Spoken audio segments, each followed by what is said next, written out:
First at 4, the University of Michigan ordering a vaccination requirement for all students, faculty, and staff. Paula? We go one-on-one with a Michigan virologist who is raising the alarm for children if adults don't get vaccinated against the COVID-19 virus. Oakland County now calling on the state to declare a disaster after a tornado hits White Lake Township. Ben? Sandra, that's one thing we don't have to worry about is a severe threat over the weekend. Temperatures working in our favor, but we are not going to be rain-free. We'll see when we have to dodge the drops. Right now, first at 4. Local 4 News starts now with a breaking news alert. Good afternoon to you, everyone. I'm Sandra Ali. First at 4, we go ahead and begin with breaking news at this hour. Northbound I-75 is closed from 696 to 12 Mile Road. It's closed for emergency repairs. MDOT says it will last through the weekend. MDOT says a sinkhole began to form this morning on the service drive, and it looked like it was impacting part of the retaining wall. Therefore, MDOT took it down. The 696 ramp to I-75 North also closed. Again, northbound I-75 closed from 696 to 12 Mile Road for emergency repairs, and it will be closed this weekend so they can finish those repairs as well. Now to the coronavirus, where case numbers are on the rise again. In fact, in the past 3 days, the state reports 2,250 new cases of the virus, along with 19 deaths. That's an average of about 750 cases per day. Those numbers are significantly higher than we've seen in recent weeks. Plus, a big announcement from the University of Michigan, the university requiring the COVID vaccine for all students, faculty, and staff across its 3 campuses, including Michigan Medicine. Everyone must be vaccinated by the start of the fall term, which is coming up on August 30th. The 3-day case total comes on the heels of an internal CDC document revealing the Delta COVID variant is as contagious as the chickenpox and appears to cause more serious illness than we previously thought. The CDC does actually note the vaccine does protect against more severe symptoms. Paula Tutman reports the concern for the Delta variant will only continue to grow. At this moment, a University of Michigan virologist is waving the flag of alarm. She says that 4 COVID-19 variants of concern are on the horizon. 8 others have actually been identified. Now, she says the window is shrinking to get ahead of these viruses because they're reproducing themselves in order to survive. The most virulent right now, the Delta variant, and what it could do to children. We saw Delta was about 3% in May in this country. And now our numbers are telling us that 80% of the cases, the known cases, are Delta. Dr. Fuller, who sits on the FDA advisory board that approved both the Pfizer and Moderna mRNA vaccines and the Johnson & Johnson 1-dose for emergency use authorization, says it's not too late to stop the highly contagious Delta variant. We sort of missed our major opportunity to get everybody vaccinated, which would stop replication. So we still now have to deal with this while we're still trying to get the level of vaccination up to protect from these changes. But she says there is urgency that everyone who can get vaccinated must. Our opportunity is to stop replication of coronavirus before it changes so well that it overcomes our current immune protection. Another big concern, children, particularly those under the age of 11 who cannot get vaccinated because the virus, in its replication to survive, will go to the easiest host, and a variant that changes outcomes for children could be next. It will adjust itself to do that. If that's who is available for it to replicate in, then there will be a variant that will be more transmissible in children that could possibly come up. I'm not saying that will happen, but I'm saying the nature is that could happen because it's like water, right? If you block this route and another route is open, what it's going to do? It's going to run into the route that's open. That's nature. That's what viruses will do as well. Dr. Fuller says it's up to every adult possible to protect every child because the virus, when it replicates to survive, looks for suitable hosts, the path of least resistance. Thus far, the current vaccines are holding against the Delta variant. But even people who are fully inoculated, the science shows, can still carry significant viral load in the nasal passages. So even those who are protected can be vectors or spreaders of the virus while not getting sick or seriously sick themselves. but those around them who are not vaccinated can still get deathly ill. Again, children under the age of 11 who cannot get vaccinated, thus far, Dr. Fuller says, gives more reason to not only get the vaccination if you are eligible, but continue wearing masks even if you are inoculated. Vaccinated people don't get sick.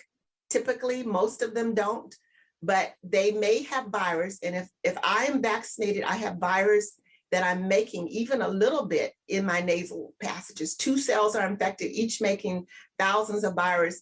I can shed that to someone in my household or someone I meet who may be immunosuppressed or who may not be vaccinated and cause a problem with them. So that's why everyone is now being asked to wear a mask to prevent us putting virus into the atmosphere that can affect somebody else, even though I may not get sick. Inoculating against viruses is not new to us. It's just this particular virus is new to us. But modern science has a long history of knocking down viruses. What we're doing with the coronavirus vaccines was done with polio and measles and mumps and rubella. So there were tweaks in the initial vaccination and immunization of vaccines we take for granted right now, just as we are tweaking the vaccine for coronavirus now. So, we want to think these vaccines are just magically wonderful, but if you think about all the things that we are vaccinated against to keep us from infectious diseases that used to kill and maim people, the initial process required fixing the little things that you won't know until you roll it out. That's exactly where we are with COVID-19 and the COVID-19 virus and the vaccine. And Dr. Fuller remains dumbfounded by the willingness of many in this nation to ignore what many nations are begging for. People are literally dying because they don't have the protections against disease, symptoms, and hospitalizations and deaths that are offered to us through the coronavirus vaccines that we have. She says without question, the politics have to be taken out of this. Adults who are eligible for this vaccine, as well as teenagers, must get vaccinated in order to get ahead of this and stop this Delta variant before something develops that no vaccine will be able to battle. Paula Tutman, Local 4. And you can hear much more of what Dr. Fuller had to say coming up on Local 4 News at 6. A nationwide eviction moratorium expires tomorrow night as lawmakers in Washington are trying to extend it. The president calling on Congress to extend that order. Again, it expires tomorrow night after the Supreme Court extended it another month, telling Congress it would have to extend it even further. The CDC ordered the ban last year to help stop the spread of COVID. It's unclear right now if a vote could take place today. Oakland County Executive Dave Coulter asking the state to try to support a disaster declaration request. This comes after a tornado touchdown in White Lake Township last Saturday night. The request includes help with debris removal, repair of damages caused by wind or flooding, and also replacement of damaged equipment. A disaster declaration would also help free up state and federal money to provide resources and also reimburse expenses related to some of those cleanup efforts.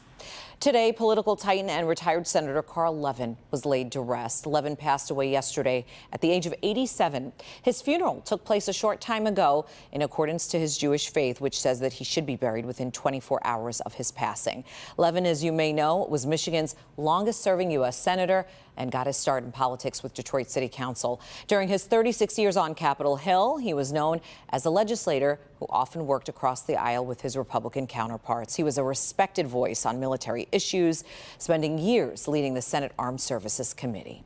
Politicians on both sides of the aisle have been paying tribute to Levin's life and legacy. Congressman Fred Upton tweeted out this morning, and this is a quote, "Woke up to the sad news about Carl Levin. He was much more than a legislator. He was a wonderful listener who helped forge bipartisan consensus on many issues impacting Michigan. Carl was a respected straight shooter, and when he spoke, everybody listened."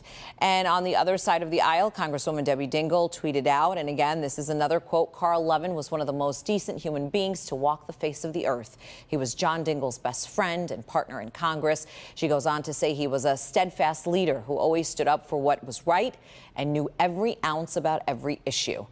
Coming up on Local 4 News at 5, we're going to take a closer look at Senator Levin's life and his legacy. In other news, the Detroit Police Department welcoming a new graduating class of officers today. It's Interim Chief James White's first class. He says that this is a smaller class because of COVID. He's also asking the new officers to try to create relationships with both Detroiters before getting to work. And one of the things that I'm encouraging them to do is to continue to work with the community, to continue to interact with the community in times of peace. And when things happen, you build those bridges and you build that trust where the community will continue to support the police department. Interim Chief White says the new officers will walk the streets to meet and greet residents before eventually going out on patrol. They are going to pass out flyers, give out gun locks, and also introduce themselves before going out on patrol in cars. So if you are heading out this weekend, you might want to know about a very big project going on I-75. Starting tonight at 9, north and southbound I-75 will be closed from I-94 to the Davison. So to get around, MDOT suggesting you use the Lodge or you use Woodward. The freeway will open back up Monday morning, bright and early at 5 a.m. All right, time now for a check of the weather on this Friday. Ben, it is a picture-perfect Friday. We're hoping that we're going to see this continue on into the weekend. Yes and no, Sandra. Temperatures are going to be very similar. Humidity not a problem, but I don't think we're going to see this much sunshine or the fact that we're going to have to start looking at rain chances as we get into Saturday and Sunday. But first things first, the weekend starting off nice, as you noted. Temperatures very pleasant. Everybody's below average. 70s for most locations.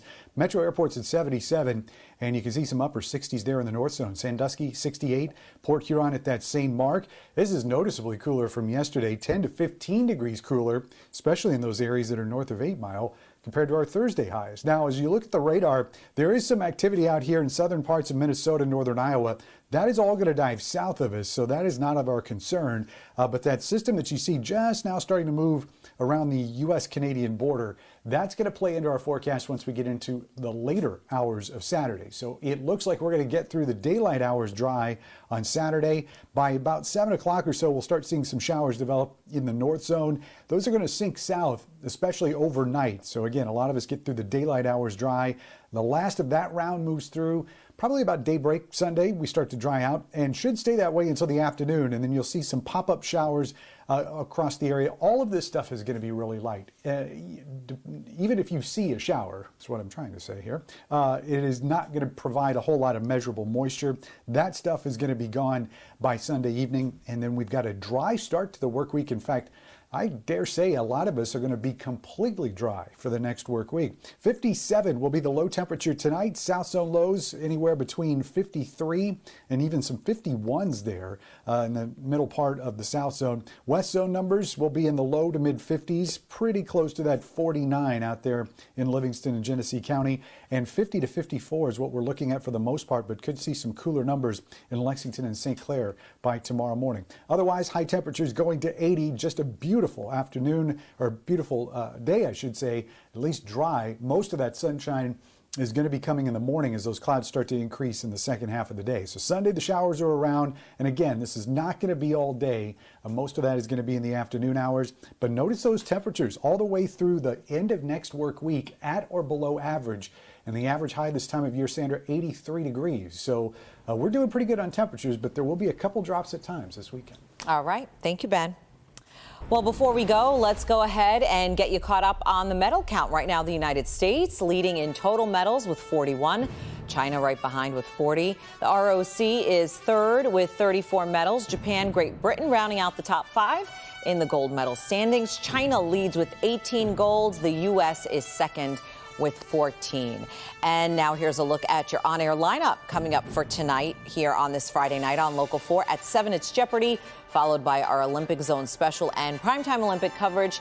And then Local 4 News will air at 11:30.